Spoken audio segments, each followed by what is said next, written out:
नमस्कार दोस्तों। भाग्य कब कैसे लिखा जाता है? भाग्य के निर्माता हम स्वयं हैं या कोई और है? क्या हमारा भाग्य पहले से लिखा होता है? हमारे भाग्य में जो भी कुछ घटता है क्या वह पहले से तय है? संध्या का समय था।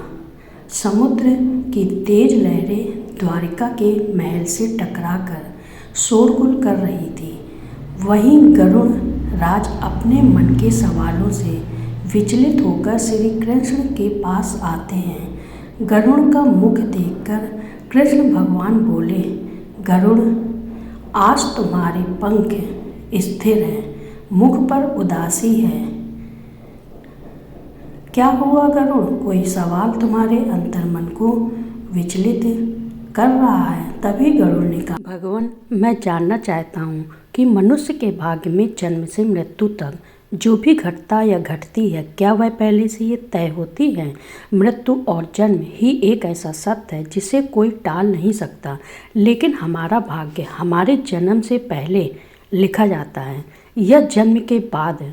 मनुष्य का भाग्य कब लिखा जाता है? क्या मनुष्य का भाग्य उसके जन्म से पहले ही लिखा जाता है? गरुड़ पुराण के इस रहस्यमय ज्ञान को जानने के बाद जीवन के समस्त लोभ, क्रोध, मोह और दुखों का अंत हो जाएगा। भगवान श्री कृष्ण कहते हैं, कभी भी किसी व्यक्ति को बातों को आधा अधूरा नहीं सुनना चाहिए, क्योंकि आधा अधूरा ज्ञान हमेशा विष के समान होता है। श्री कृष्ण ने कहा, गरुड़, हर मनुष्य के जीवन में जो भी कुछ होता है वह जन्म पहले से तय होता है, उसे कोई टाल नहीं सकता। जो जीव मनुष्य जन्म लेता है क्या उसका भाग्य पहले से लिखा होता है? गरुड़, यह सत्य है कि मनुष्य के साथ जो कुछ घटित होता है वह उसके जन्म से पहले तय होता है या फिर वह पिछले जन्म का भोग भोगता है, यह भी सत्य है। परंतु क्या हम अपनी मेहनत और कर्मों से उसे बदल सकते हैं? फिर भगवान श्री कृष्ण गरुड़ की बात सुनकर मुस्कुराए और बोले, हे गरुड़, तुम्हारा यह प्रश्न अत्यंत गुणवान और महत्वपूर्ण है। यह मानव जाति के जन्म, कर्म और मृत्यु पर आधारित है। मैं तुम्हें एक कथा सुनाता हूँ जो न केवल इस प्रश्न का उत्तर देगी बल्कि हर मनुष्य के लिए एक चेतावनी और प्रेरणा भी होगी। तुम इस कथा को पूरे ध्यान पूर्वक आखिरी तक सुनो। इस कलयुग भरे संसार में जो मनुष्य इस कथा को ध्यान पूर्वक आखिरी तक सुन लेगा और समझ लेगा, उसके पाप, कर्म, क्रोध और मोह से मुक्ति मिलेगी। प्राचीन काल में एक विशाल और समृद्ध राज्य था जिसका नाम अक्षयपुरी था। उस राज्य का शासक राजा रत्नधर था। राजा रत्नधर अत्यंत धर्मात्मा और न्यायप्रिय थे। वह सदैव प्रजा के कल्याण के लिए कार्य करता था और धर्म का पालन करता था। उसे भगवान से एक संतान का आशीर्वाद चाहिए था ताकि वह अपने राज्य का कार्यभार किसी योग्य उत्तराधिकारी को सौंप सके। राजा रत्नधर और रानी ने कई वर्षों तक तपस्या की। इससे भगवान शिव प्रसन्न हुए और उन्हें संतान का वरदान दिया। रानी गर्भवती हुई। राजा और रानी अत्यंत प्रसन्न थे क्योंकि वे चाहते थे कि उनका पुत्र महान शासक बने। लेकिन जब रानी ने पुत्र को जन्म दिया, वह बच्चा विकलांग और शारीरिक रूप से कमज़ोर था। उसके शरीर की हड्डियां टूटी हुई थी और वह सक्षम नहीं था। राजा रत्नधर का दिल टूट गया। उसने भगवान से पूछा कि ऐसा क्यों हुआ। राजा रत्नधर श्री ने कहा, हे प्रभु, मैंने तपस्या की, यज्ञ की, फिर भी मेरा पुत्र विकलांग था और शारीरिक रूप से कमज़ोर था। उसके शरीर की हड्डियां टूटी हुई थीं और वह सक्षम नहीं था। राजा रत्नधर का दिल टूट गया। उसने भगवान से पूछा कि ऐसा क्यों हुआ। राजा रत्नधर श्री विष्णु से मिलने गए। उन्होंने कहा, हे प्रभु, मैंने तपस्या की, यज्ञ किए, फिर भी मेरा पुत्र विकलांग जन्मा। क्या मेरे भाग्य में पहले से लिखा था? श्री विष्णु मुस्कुराए और बोले, हे राजा, तुम्हारा पुत्र विकलांग जन्मा है, लेकिन क्या तुम जानते हो क्यों? यह तुम्हारे और तुम्हारे पुत्र के पिछले जन्मों के कर्मों का फल है। यह उसके पूर्व जन्म के कर्मों का परिणाम है जो उसके भाग्य में लिखा हुआ था। लेकिन इसका अर्थ यह नहीं है कि तुम्हारा भाग्य पहले से पत्थर की लकीर की तरह तय था। यह घटना कर्मों का फल है, पिछले जन्मों से जुड़ा हुआ। राजा ने पूछा, हे प्रभु, क्या भाग्य वास्तव में पहले से लिखा होता है? श्री विष्णु बोले, जन्म, मृत्यु और जीवन के उतार चढ़ाव पूर्व निर्धारित होते हैं, लेकिन हम जो कर्म करते हैं वे हमारे भाग्य को बदल सकते हैं। जिस दिन तुम्हारा पुत्र जन्मा उस दिन तुम्हें एक विशेष संतान का वरदान मिला था। उसे चुनौतियां मिलना आवश्यक थी ताकि वह धैर्य, साहस और पराक्रम विकसित कर सके। उसका भविष्य पिछले कर्मों के साथ साथ वर्तमान कर्मों पर भी निर्भर करेगा। हे राजन, भाग्य और कर्म का गहरा संबंध है। हमारे कर्म ही हमारे भाग्य का निर्माण करते हैं। इसलिए जीवन में सदैव धर्म और सत्य के मार्ग पर चलना चाहिए। राजा ने पूछा, क्या मैं और मेरा पुत्र अपना भाग्य बदल सकते हैं? श्री विष्णु ने कहा, बिल्कुल।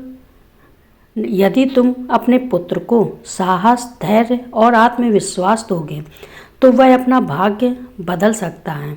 कठिनाइयाँ उसके लिए परीक्षा है। यदि वह साहस के साथ उनका सामना करेगा तो एक दिन वह महान बनेगा। श्री विष्णु ने कहा, भाग्य एक चक्र है। कर्म के आधार पर यह बदलता रहता है। अच्छे कर्म भाग्य को सुखमय बना देते हैं। राजा ने पूछा, क्या भाग्य निश्चित रूप से पिछले कर्मों से जुड़ा होता है? श्री विष्णु बोले, हाँ, लेकिन उसे बदलने की शक्ति तुम्हारे हाथों में है। भक्ति, साधना और सेवा से भी भाग्य बदला जा सकता है। ईश्वर को प्रसन्न कर मनुष्य अपने भाग्य को बदल सकता है। समय के साथ राजा एक विकलांग पुत्र संघर्ष, साहस और साधन के बल पर समाज में महान बन गया। उसकी संघर्षशीलता और शक्ति ने राज्य में उसका सम्मान बढ़ाया। कृष्ण ने कहा, हे गरुड़, समझो कि भाग्य निरंतर बदलने वाली प्रक्रिया है जो कर्मों के आधार पर चलती है। अच्छे कर्म और ईश्वर की शरण भाग्य को बदल सकते हैं। गरुड़ पुराण कहता है कि मनुष्य का भाग्य उसके पिछले कर्मों पर आधारित होता है। जो जैसा कर्मों पर आधारित होता है अब जैसा करता है वैसा फल पाता है। माता पिता की सेवा, सत्य, धर्म और दूसरे की सहायता ही सबसे बड़ा धर्म है। जो मनुष्य पाप करता है जन्म जन्मांतर तक उसका फल भोगता है, लेकिन जो अपने कर्म सुधार लेता है वह इस चक्र से मुक्त हो सकता है। जीवन एक खेत की तरह है। जैसे खेत में बोया बीज फल देता है, वैसे ही कर्म जीवन का फल देते हैं। श्री कृष्ण कहते हैं कि मनुष्य का भाग्य जन्म से पहले लिखा जाता है, लेकिन सत्य, धर्म, सेवा और ईश्वर की भक्ति से मनुष्य अपना भाग्य बदल सकता है। जीवन एक दुर्लभ अवसर है। नाम जप ही भाग्य बदल सकता है। एक बार राधा राधा कहने से हजारों कोटि पाप नष्ट होते हैं। यदि दिन भर के नाम जप करो तो अनंत पाप नष्ट हो जाते हैं। इसलिए नाम जाप करो, ब्रह्म मुहूर्त में उठो और अपने कर्म, संघर्ष और भक्ति से अपना भाग्य स्वयं बनाओ। राधा राधा गरुड़ पुराण कहता है कि भाग्य जन्म से पहले लिखा जाता है, लेकिन भाग्य लिखता कौन है? यही असली रहस्य है। भगवान भाग्य नहीं लिखते हैं, हमारे ही कर्म भाग्य बनकर सामने आते हैं। हम जो भी करते हैं वह कर्म फल बनकर अगले जन्म तक पहुंच जाता है। जब जीव मृत्यु के बाद यमलोक पहुंचता है तब चित्रगुप्त उसका पूरा लेखा खोलते हैं।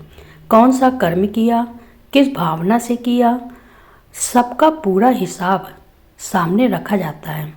उसी हिसाब के आधार पर अगले जन्म की सारी व्यवस्था तय होती है। कहाँ जन्म होगा, किस घर में होगा, कितना सुख मिलेगा, कितना दुख मिलेगा, सब पहले से ही निश्चित होता है। इसी को प्रारब्ध कहा गया है और यही आगे चलकर भाग्य कहलाता है।